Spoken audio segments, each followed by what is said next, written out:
नमस्कार, India news Rajasthan देख रहे हैं आप और बड़ी खबर में मैं हूं आपके साथ सीमा चौधरी। खबरों की ओर रुख करेंगे, लेकिन इससे पहले आपको यहां से सीधे लिए चलते हैं कांग्रेस के प्रेस कॉन्फ्रेंस में, जहां गौरव वल्लभ क्या कुछ कह रहे हैं, आइए आपको सुनवाते हैं। सारी स्टेट यूनिट और दिल्ली में पूरे एआईसीसी की पूरी यूनिट राहुल गांधी जी के साथ ईडी के दफ्तर जाएगी और ये बताएगी कि जो पार्टी के नेता अंग्रेजों से नहीं डरे वो ईडी से क्या। ये ईडी के लिए तो मैं नहीं बोल रहा, भारत के मुख्य न्यायाधीश ने कहा। क्या कहा, मैं पुनः दोहराता हूं कि ईडी और सीबीआई और इनकम टैक्स और अन्य जांच एजेंसियों को ये ध्यान रखना चाहिए कि सरकारें आती है और सरकारें जाती है, पर ये जो संस्थाएं हैं इनकी विश्वसनीयता बनाने में वर्षों का समय लगता है। हमारे पूर्वजों ने अपना खून दिया, अपना पसीना दिया इन संस्थाओं को बनाने के लिए। इन संस्थाओं की विश्वसनीयता को हमें इस तरह धूमिल करने का कोई अधिकार नहीं है। ED, CBI, SFIO, income tax, DRI, आपने कभी सुना कि ये भारतीय जनता पार्टी के नेता पे क्यों नहीं कभी सम्मान करती है, क्यों नहीं कोई नोटिस देती है? जब कोई व्यक्ति विपक्षी दल में होता है तो उस पे समन, जैसे ही वो व्यक्ति भारतीय जनता पार्टी में शामिल हो गया समन वापस, जैसे ही वो व्यक्ति भाजपा से वापस चल गया समन वापस उसको दे दिया गया। ये कोई तरीका है? इससे संस्थाओं पे डेंट लगता है, इससे भारत का लोकतंत्र कमजोर होता है, इससे भारत का संविधान कमजोर होता है। और ऐसे सैकड़ों एग्जाम्पल्स है। मैं आपको कुछ एग्जाम्पल्स अगर आपको चाहिए तो मैं दे सकता हूं। व्यक्ति एक पार्टी से भाजपा गया, सारे ईडी के नोटिस ले लिए, भाजपा से वापस उस पार्टी में चले गया, वापस नोटिस चले गए। Is this the model of governance? क्या हमारे पुरखों ने आजादी की जो लड़ाई लड़ी इसके लिए लड़ाई लड़ी? आज ये संस्थाएं जितनी भी है ये बीजेपी की सब्सिडरी फर्म बन के रह गई है। ये सिर्फ बीजेपी, और ये मैं नहीं कह रहा, भाजपा के महाराष्ट्र के 2 सांसद बोले खुलेआम, उनके वीडियो आप चेक कीजिए। एक तो संजय पाटिल साहब है, बोले मेरा कुछ नहीं हो सकता क्योंकि मैं बीजेपी का सांसद हूं, ईडी मेरा कुछ नहीं कर सकती। ये मैं नहीं कह रहा, ये हम नहीं कह रहे, ये भाजपा के सांसद खुलेआम मंचों पर बोल रहे हैं। देश के मुख्य न्यायाधीश ने चेताया इन संस्थाओं को। फिर भी हम कह रहे हैं कि नरेंद्र मोदी जी, हम ना तो अंग्रेजों के सामने झुके, हमने लड़के उनको भगाया, आपसे भी लड़के आपको सत्ता से बेदखल करने का काम कांग्रेस पार्टी जरूर करेगी। ये ईडी, इनकम टैक्स, एसएफआईओ, इनसे हम डरने वाले नहीं। और एक प्रश्न के साथ आपके उत्तर को समाप्त करूंगा। क्या पिछले 8 साल में, चुनौती देकर पूछता हूं, आप सब लोग जागरूक पत्रकार हो, पिछले 8 सालों में विपक्षी दल के नेताओं के ऊपर, विपक्षी दल के नेताओं के रिश्तेदारों के ऊपर, विपक्षी दल के कार्यकर्ताओं के ऊपर अगर ED, SFIO, CBI, income tax इनके छापे पड़े, क्या एक में भी अब तक 8 साल में एक चार्जशीट दाखिल हुई? क्या एक चार्जशीट दाखिल हुई? मैं चुनौती देकर पूछता हूं आपके माध्यम से, एक भी नहीं हुई। ये सिर्फ डिस्ट्रैक्ट, डिस्टॉर्ट एंड डाइवर्ट, जो मैंने 3D मॉडल बताया, ये डिस्ट्रैक्ट करते हैं, डिस्टॉर्ट करते हैं और मुद्दों को डाइवर्ट करते हैं। ये 3D मॉडल से गवर्नेंस नहीं चलने वाला। देश आज ये पूछना चाह रहा है कि इतनी भयंकर बेरोजगारी क्यों है?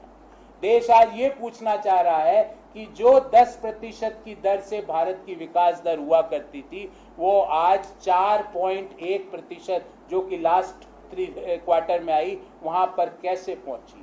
देश आज ये पूछना चाह रहा है कि निरंतर महंगाई जो बढ़ रही है उससे कैसे काबू में पाया जाए।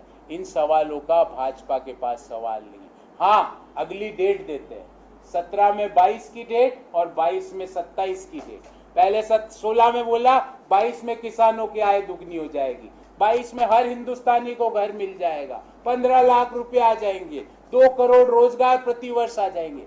नई डेट से काम नहीं होगा। अब आपको बताना पड़ेगा आपने 8 साल में 3D के अलावा एक भी अच्छा काम किया हो तो बताओ। ये मुद्दा लेकर हम प्रेस वार्ता के लिए आए। इस विषय संबंधित प्रश्न हो तो आप मुझसे जरूर कीजिएगा।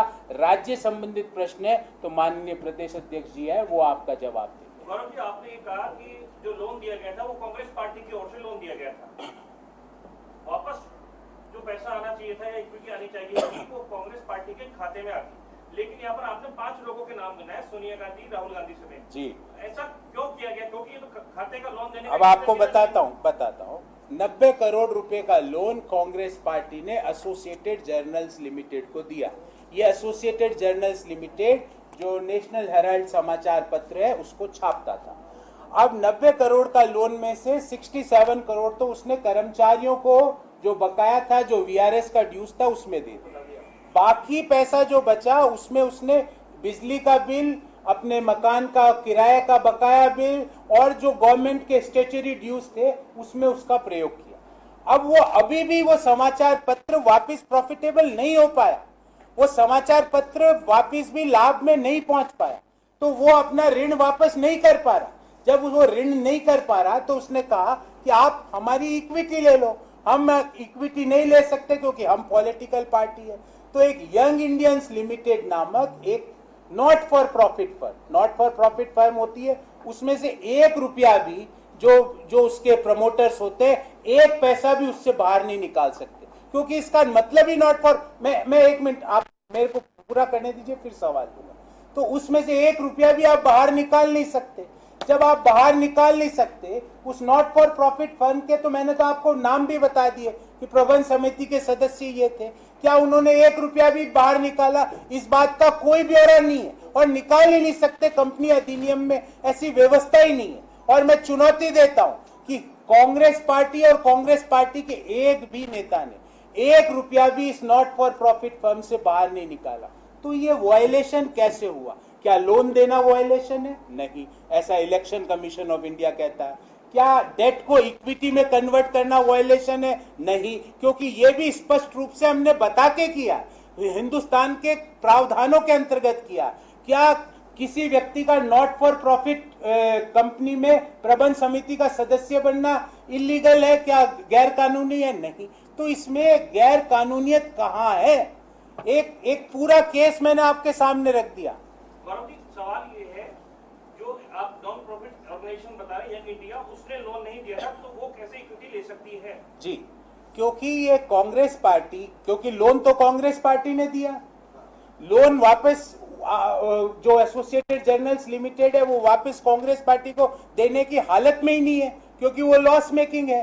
तो एक नई जो एक नॉट फॉर प्रॉफिट फर्म बनाई, क्योंकि वो कह रही है एसोसिएटेड जर्नल्स लिमिटेड कि हमारे पास पैसा देने के लिए पैसा वापस नहीं है, आप हमारी इक्विटी ले लो। हम तो इक्विटी ले नहीं सकते, तो इस फर्म को बनाया गया जो कि एक नॉट फॉर प्रॉफिट फर्म है, जो कि बिल्कुल भी इलेक्शन कमीशन में इसकी भी हमने बाकायदा सूचना दी। और ऐसा हजारों पॉलिटिकल पार्टीज इंक्लूडिंग बीजेपी भी कई जगह ऐसा करती है। तो इसमें गैर कानूनियत कहां है?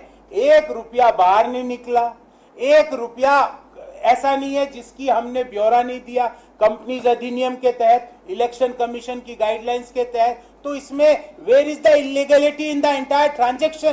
That is the question. इसमें पूरे ट्रांजैक्शन में गैर कानूनी चीज क्या है? क्या उदाहरण है बीजेपी का आप बता रहे हैं इस तरह की? मैं हजारों उदाहरण है, मैं अभी विषय को भटकाना नहीं चाहता। उनके कई फाउंडेशन चल रहे हैं देश में, और उन फाउंडेशनों में कितना ऋण दिया जा रहा है वो सारा ब्यौरा आपको मिल जाएगा। विषय से भ्रमित हो जाएंगे, इसलिए मैं आपको उदाहरण नहीं देना चाहता। उनके सैकड़ों फाउंडेशन चल रहे हैं और राजस्थान में भी चल रहे हैं जिनको वो ऋण देते हैं और इस तरह का काम। मैं पूछ रहा हूं, इस पूरे ट्रांजैक्शन में आपको एक जगह भी कंफ्यूजन दिखा? एक जगह भी ऐसा लगा कि इलीगलिटी है? जब इलीगलिटी नहीं है तो ईडी का नोटिस क्यों? इसका मतलब तो ईडी का नोटिस हर उस व्यक्ति को मिल सकता है जो नरेंद्र मोदी से सवाल पूछेगा। जो मोदी से सवाल पूछो, ईडी का नोटिस ले लो। जब मोदी मोदी मोदी थैंक यू मोदी जी बोलो, नोटिस वापस चले जाए, वो डाकिया वापस नोटिस समन को ले जाए। वापस सवाल पूछो रोजगार कहां गया, तो वापस नोटिस चालू वहां से रवाना हो जाए। ये इस तरह से क्या गवर्नेंस चलती है क्या देश में? देश का संविधान है, देश का कानून है, और इस संविधान और कानून के लिए आपके और मेरे और वह प्रत्येक हिंदुस्तानी के पुरखों ने अपना लहू दिया है। उस कानून को, उस संविधान को आप जब आपकी मर्जी होती है डेंट मार देते हो।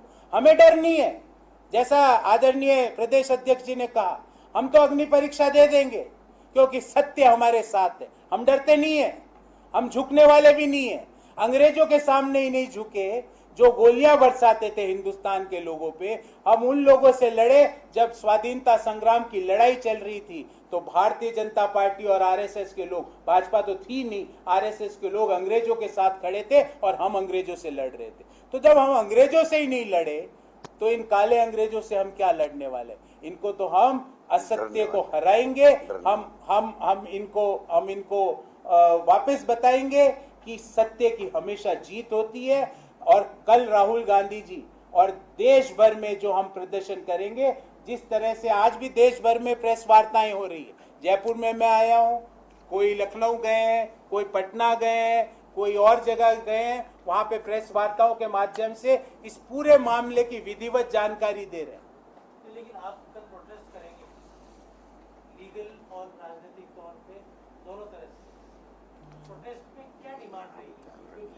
आपकी बात को मानने वाले डिमांड ये रहेगी कि देश में सबसे बड़ी अदालत जनता की अदालत है। उन जनता की अदालत में हम बताएंगे कि ये लोग इस तरह की हरकतें क्यों कर रहे हैं। ये लोग इस तरह की हरकतें इसलिए कर रहे हैं ताकि उनको, देश के युवाओं को ये जवाब ना देना पड़े कि 45 साल की सबसे बुरी बेरोजगारी आज क्यों है।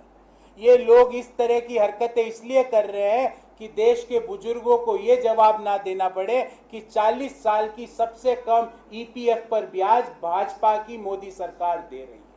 ये इस तरह की हरकतें इसलिए कर रहे हैं कि देश में महंगाई दर रिजर्व बैंक ऑफ इंडिया के आंकड़ों के अनुसार 7.5 से 8% के बीच रहने का अनुमान है। तो ये हम देश के लोगों के सामने ये मुद्दे रखेंगे। ये जो डाइवर्जनरी टैक्टिस है, जो डाइवर्ट करके, डिस्टॉर्ट करके, डिस्ट्रैक्ट करते हैं जो मुद्दों को, ये देश के लोगों के सामने हम रखेंगे। और जनता की अदालत से बड़ी लोकतंत्र में कोई अदालत नहीं है, ऐसा हमारा और कांग्रेस पार्टी का विश्वास है। सर आपने जो बात कही, नॉन प्रॉफिटेबल फर्म के पास ये सारे जो इक्विटीज हैं वो है, ये फर्म क्या काम कर रही है वर्तमान समय? ये नॉट फॉर प्रॉफिट फर्म है और इसके अपने उद्देश्य है जिसके लिए ये बनी। मैं आपको बता रहा हूँ, उसका ऑब्जेक्ट क्लॉज है और वन ऑफ द उद्देश्य ये है कि जो इस तरह के समाचार पत्र जो आज़ादी के समय से चले आ रहे हैं, आज़ादी के समय की जो धरोहरें हैं, उनको संरक्षित करने का काम।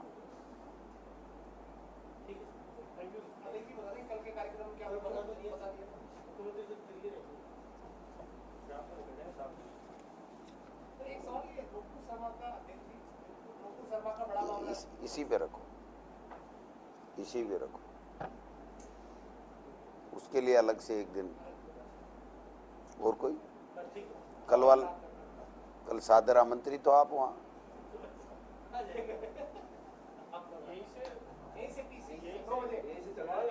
यहीं से चलेंगे,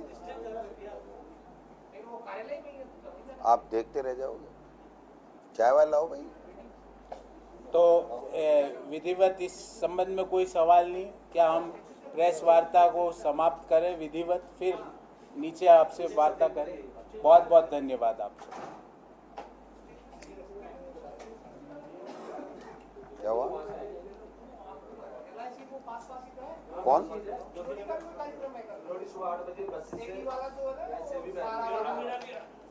यार कहाँ किसको मिला रहे हो? अपने प्रोग्राम की बात करो। चलते रहो, चलना ही हमारा काम है, तो उसके बारे में कोई चलना ही कोई मतलब। हाँ